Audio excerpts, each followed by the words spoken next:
Even though episode 7 is going to be the craziest one in the whole history of the digital circus so far, I'm almost 100% sure it's also going to be the kindest. And honestly, I've got proof that episode 7 is going to be the first one where all the characters actually become real friends with each other. In episode 6, we saw Gangle and Zooble getting closer to each other, and it looks like Pomni and Regatha are finally going to become real friends too. Kinger's always been the kind-hearted one, the first to step in and help, and right now Jax is basically the only lone wolf left in the digital circus. The most legit leak for the new episode is this sneak peek, and since we know this part's just the intro and won't reveal any serious info, it makes sense that the main action's going to happen later. Even so, we can already see how well everyone's interacting with each other, except for Jax. The problem right now is that they're all basically hanging out in little friend groups. Here's where it gets really interesting. If we remember that Gooseworx leak where we clearly see Jax in his room and Kinger's silhouette, it becomes obvious that Jax has actually decided to talk through all his problems. And based on all of Kinger's previous dialogue, we can conclude that after this, let's call it therapy, Jax's mental state's gonna stabilize, and he'll finally be able to just be himself. One problem's gonna get solved, but the thing is, right now there's nothing that's gonna bring everyone together. The key figure to fix this is Kane, who looks like he's slowly starting to lose control over himself. In the previous video, I explained that basically all the characters are admins in the digital circus and can do whatever they want, and they don't even need Kane for that. Right now, almost no one's aware of this except for two characters, Jax and Kinger. Kinger, because of his age, doesn't fully get it, while Jax totally realized this gift. That's why he has keys to all the rooms or can just randomly pull a vacuum out of nowhere. There's no way Kane was thinking about that vacuum in this adventure. Jax just imagined it and it literally appeared. That's also why Pomni saw Exit while nobody else even knew about it. She just really wanted it to exist, and it showed up. Though, of course, not exactly the way Pomni pictured it in her mind. Going back to that Gooseworx's leak, after which Jax is supposed to become more loyal and friendly with the others, it actually makes a lot of sense that he's going to tell everyone they can literally create anything in the digital circus. With a power like that, especially considering that with each new day Kane's going to become more and more of a threat, I'm more than sure that all the characters, putting aside old grudges, are finally going to find the strength to come together as one team, all working toward the main goal, finding that mysterious exit. Of course, that's not the only thing that's going to blow us away in episode 7, and trust me, it's important to understand that episode 7 isn't going to be like the episodes we're used to. It's going to be something completely different, and that's exactly what we're about to dive into. It's key to get that among all the characters, including Kane. Well, if you're all gonna be such critics, why don't you suggest a better one? Oh, Zooble, you mismatched cash piano, I'll tear you to pieces! Constructive criticism would be greatly appreciated. I can't tell a compelling story where nothing bad happens. Where's the intrigue? The stakes? Or, yeah, we could all just shoot each other.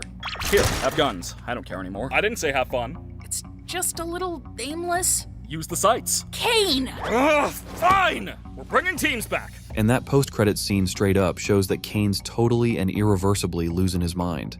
I'm more than sure episode 7's gonna start with a scene where Pomni and Regatha are talking about what they agreed on during the favorite character awards. Then, classic style, Kane shows up, and this time he definitely ain't gonna compromise or look for some comfy adventure for the folks in the digital circus.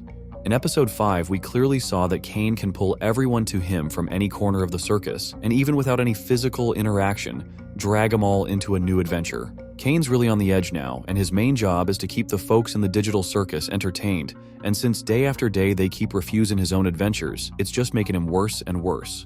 Kane's decision to send the characters into a new adventure against their will could end up being one of the key moves that kick off the chaos. I feel like that new adventure they'll get dragged into against their will is going to be pretty short, and since we know the new episode's going to be really long, there's a chance that after that, we'll see another adventure. But that's not exactly what we're talking about right now. After they get back from whatever Kane cooked up, the real riot's going to blow up in the digital circus. Since Kane's slowly losing self-control more and more, there's a pretty good chance something in his adventure is going to end up hurting one of the characters, and when they come back, they're going to start telling Kane everything they think about him and his adventures. That kind of attitude from the digital circus folks ain't gonna go unnoticed by the admin, and in response, he's gonna start spilling everything he thinks about them. From episode 3, we remember what happens when Kane loses control. The only thing I'm good at, and that... that'd be...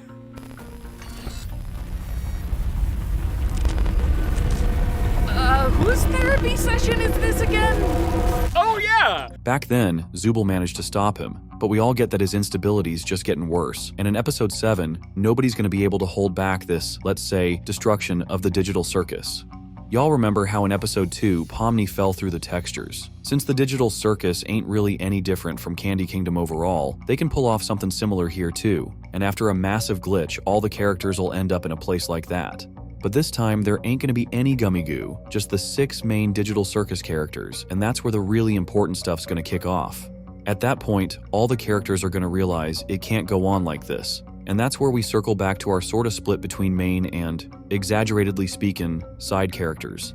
From the moment they fall through the textures, every single character is going to be crazy important, and it won't matter if it's Gangle or Jax. I feel like it's going to be Gangle who reminds everyone that at the very start, Pomni kept going on about some kind of exit.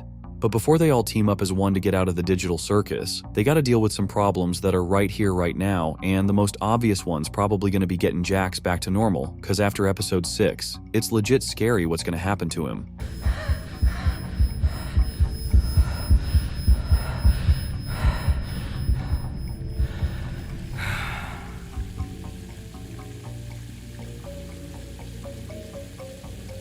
God, looks stupid.